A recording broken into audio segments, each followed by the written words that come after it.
Bos, buat kita, sambal memang nggak bisa dipisahkan dari setiap sajian. Ibarat sayur tanpa garam, kurang resep cenah kalau makan nggak pakai sambal.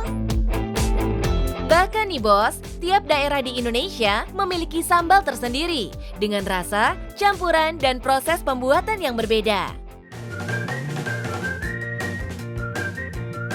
Berada di Jalan Sasak Gantung, Kecamatan Regol, Kota Bandung, terdapat lokasi kuliner yang menyajikan berbagai olahan jenis sambal bakar, bos. Setiap hari, ratusan pengunjung rela antri demi merasakan nikmatnya sambal yang ditawarkan. Membuka peluang bisnis dari bisnis kuliner tentu sangat menjanjikan, asal kita bisa menjaga kualitas rasa dan juga pelayanan. Mau tahu seperti apa konsep bisnis sambal bakar Mang Ujang? Tetap saksikan Cuan Bos.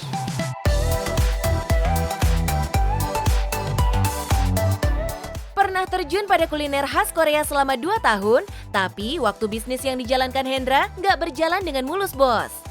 Lalu, pada bulan Desember tahun 2021, muncullah ide untuk mengenalkan berbagai olahan sambal. Konsep yang ditawarkan juga sangat unik, bos. Sambal diolah langsung di atas api besar dengan menggunakan media cobek. Ya, jadi karena ini kan bahannya dari tanah liat ya. Tapi memang rata-rata penggunaannya itu paling maksimal di 2 minggu. Dan dalam waktu 2 minggu kita menghabiskan sekitar 100 cobek. Setidaknya ada 3 jenis sambal yang ditawarkan oleh Hendra. Mulai dari sambal gami, sambal goang, dan sambal jeletot. Masing-masing sambal memiliki tingkat kepedasan yang berbeda, bos. Buat yang suka sambal super pedas, sambal jenis jeletot ini bisa jadi pilihan. Untuk memulai bisnis ini memang gak segampang yang kita lihat, bos. Hendra butuh beberapa waktu dalam mengolah sambal hingga sesuai dengan selera pasar. Kita masaknya satu-satu, jadi bener-bener banyak banget kemarin itu trial errornya.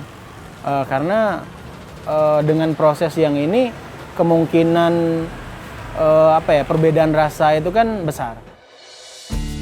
Bos, tiap sambal yang diolah juga memiliki campuran bahan yang berbeda. Untuk sambal gami merupakan campuran dari cabai merah, cabai rawit merah, dan tomat. Sedangkan sambal jeletot merupakan kombinasi dari rawit merah dan rawit hijau. Sementara sambal goang paling banyak menggunakan bahan dari cabai rawit merah. Memanfaatkan lokasi dengan kapasitas 60 orang, Hendra dan tim membuat konsep open kitchen dengan atraksi pembuatan sambal yang bisa langsung disaksikan pelanggan. Ya, sambal ini pangsa pasarnya begitu besar. Tinggal gimana caranya kita bisa menghadirkan produk yang berbeda.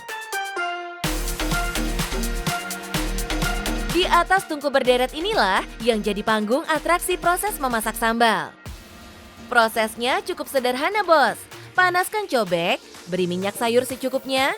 Setelah itu campurkan cabai yang telah digiling. Berikutnya, tinggal racik sambal sampai matang.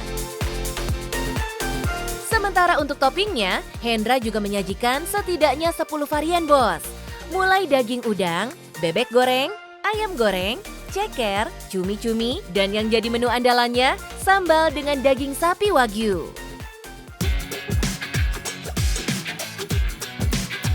Proses pembakaran sambal ternyata bukan sekedar strategi marketing, bos. Penggunaan cobek juga terbukti lebih efektif untuk mengeluarkan minyak dari setiap bahan yang digunakan. Makanya, cita rasanya jadi makin jos di lidah. Bos, dalam sehari, pasokan bahan-bahan yang dibutuhkan Hendra bervariasi. Untuk satu jenis cabai aja bisa menghabiskan setidaknya 40 kg. Udah kebayang ya, bos? Berarti waktu harga cabai melonjak, Hendra sama timnya lumayan mesti muter otak. Kita sempat berapa kali mengalami kondisi ya di mana harga cabai itu tembus di atas 100.000. Tapi kita tetap komitmen untuk menjaga kualitas. Sementara untuk pasokan semua jenis topping, saat ini Hendra sudah bekerja sama dengan sejumlah supplier di Kota Bandung. Ada kualitas, ada rasa. Banyak banget postingan netizen terkait proses pembuatan sambal anti-mainstream ini. Itu juga pastinya cukup menguntungkan Hendra karena bikin orang lain jadi penasaran. Nah, pengen tahu kan bos, ada berapa porsi sambal yang terjual tiap bulannya? Sok mangga Kang Hendra. Untuk saat ini kita kurang lebih di angka 20.000 porsi sambal selama 1 bulan. Itu untuk satu outlet. Dengan harga di sini rata-rata sekitar 18.000.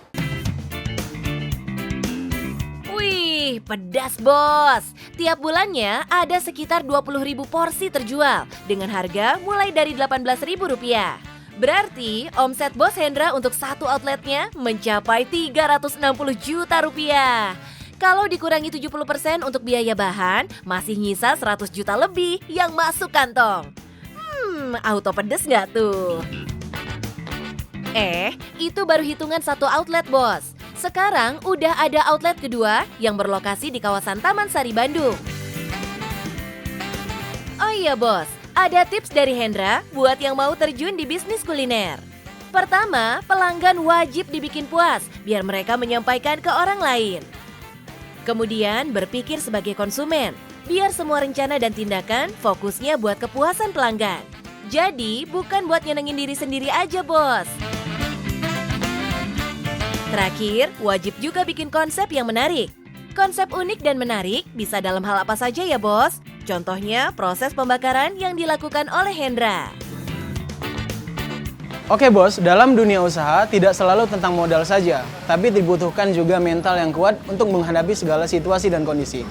Terima kasih banyak sudah mampir ke Sambal Bakar Mang Ujang. Yang penting apa teman-teman? Cuan bos!